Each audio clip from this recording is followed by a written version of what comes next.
வீடியோவில் நம்ம என்ன பார்ப்போம்னு பார்த்தீங்கன்னா, ஷேர் மார்க்கெட்டோடைய பேசிக்கான ஒரு வீடியோ இது. சரிங்களா? என்னால் எவ்வளோ ஈஸியாக உங்களுக்கு எக்ஸ்பிளைன் பண்ண முடியுமோ அவ்வளோ ஈஸியாக எக்ஸ்பிளைன் பண்ணுறேன். சரிங்களா? சரி, ஓகே. இப்போ வந்துட்டு மார்க்கெட்டில் ஒரு கம்பெனி எப்படி வந்துட்டு பப்ளிஷ் பண்ணுறாங்க அப்படின்றத நம்ம முதல்ல இந்த வீடியோவில் பார்க்க போகிறோம். சரிங்களா? ஒரு கம்பெனி இருக்குது. இந்த கம்பெனி இருக்குது. ஏதாவது ஒரு கம்பெனின்னு வச்சுக்கோங்களேன். இந்த கம்பெனி இருக்குது. அந்த கம்பெனி வந்துட்டு டெவலப் பண்ணணும்னு நினைக்கிறாங்க. அதாவது நிறைய இடத்துல பிரான்ச்சஸ் ஓப்பன் பண்ணணும்னு நினைக்கிறாங்க. ஸோ அவங்களுக்கு வந்து ஃபண்டு தேவைப்படுது. ஒரு 10 crores தேவைப்படுது. அந்த 10 crores வந்துட்டு 6 crores வந்துட்டு ஆல்ரெடி அந்த கம்பெனி வந்து வச்சுருக்காங்க. மீதி 4 கோடி வந்துட்டு ரைஸ் பண்ணணும்னு நினைக்கிறாங்க. ஸோ அந்த 4 கோடி ரைஸ் பண்ணணும்னு நினைக்கிறப்ப வந்துட்டு எப்படி ரைஸ் பண்ணலாம்? ஒரு பேங்க் கிட்ட போகலாம். பேங்க் கிட்ட அப்ரோச் பண்ணிவிட்டு பேங்க்கில் வந்துட்டு ஃபண்டை ரைஸ் பண்ணலாம். பட் ஆனால் பேங்க்கில் வந்து நிறைய இன்ட்ரெஸ்ட் போடுவாங்க.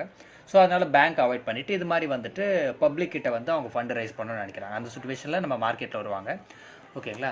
ஸோ மார்க்கெட்டில் வந்துட்டு ஒரு எக்ஸாம்பிள் வந்துட்டு ஒரு 4 crores தேவைப்படுதுன்னு சொன்னேன் இல்லையா? ஸோ 4 crores தேவைப்படுறப்போ ஒரு ஷேரோட ப்ரைஸ் வந்துட்டு 4000 ரூபாய் அப்படின்ற விதத்தை 10,000 ஷேர்ஸ் வந்துட்டு லிஸ்ட் பண்ணுவாங்க. அதாவது ரிலீஸ் பண்ணுறாங்கன்னு வச்சுக்கோங்க. ஸோ அவங்களுக்கு ஒரு லாட் சைஸு அப்படின்லாம் நிறைய விஷயம் இருக்குது. அதை நாங்கள் எக்ஸ்பிளைன் பண்ணும்போது அடுத்த வீடியோவில் நம்ம பேசும்போது நம்ம பேசுகிறோம். சரிங்களா? ஸோ ஒரு 4000 ரூபா ஒரு ஷேரோட ப்ரைஸு 4000 ரூபா. ஸோ 10,000 ஷேர்ஸ் வந்துட்டு அவங்க ரிலீஸ் பண்ணுறாங்க. அதாவது 4,000 crores ரைஸ் பண்ணிவிட்டு அந்த காசு எடுத்துகிட்டு போயிட்டு என்ன பண்ணுவான்னு பார்த்தீங்கன்னா பிஸ்னஸ் பண்ணுவாங்க. சரிங்களா? ஸ்டார்டிங் ப்ரைஸ் எவ்வளோ? 4000 ரூபா நம்ம ஷேர் வாங்கியிருக்கோம். அவங்க பிஸ்னஸ் நல்லபடி பண்ணாங்கன்னா அதோடைய ப்ரைஸ் வந்துட்டு 4000 ரூபா இருந்துட்டு மேலே போகும். அதாவது 4000 ரூபாயிலேருந்து மேலே போகும். ஒரு வேளை நல்லா பண்ணலைன்னா கீழே வரும். அந்த ப்ரைஸ் வந்துட்டு ட்ராப் ஆகும். சரிங்களா? இப்படி தான் ஒரு கம்பெனி வந்துட்டு மார்க்கெட்டுக்குள்ளே வருது. சரிங்களா? என்னால் எவ்வளோ ஈஸியாக உங்களுக்கு எக்ஸ்பிளைன் பண்ண முடியுமோ அவ்வளோ ஈஸியாக நான் இந்த வீடியோவில் உங்களுக்கு எக்ஸ்பிளைன் பண்ணியிருக்கேன். இன்னும் நிறையா மார்க்கெட்டோடைய பேசிக்கை பற்றி நீங்கள் நிறையா தெரிஞ்சுக்கணும் அப்படின்னு நினச்சிங்கன்னா டிஸ்கிரிப்ஷனில் வந்து வீடியோஸ் கொடுத்துருக்கேன்.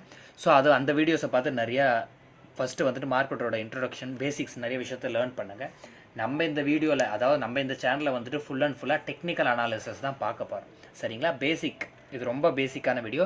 டிஸ்கிரிப்ஷனில் நிறையா வீடியோஸ் கொடுத்துருக்கேன். ஸோ அந்த வீடியோஸ் போய் பார்த்துட்டு பேசிக்கான விஷயத்தெல்லாம் நீங்கள் முதல்ல முடிச்சுட்டு டெக்னிக்கல்ஸ் வந்துட்டு அடுத்தடுத்த வீடியோஸ் நம்ம பப்ளிஷ் பண்ணும்போது நம்மளுக்கு இன்னும் கொஞ்சம் கிளியராக இருக்கும். சரிங்களா? வாங்க அடுத்த வீடியோக்குள்ளே போகலாம்.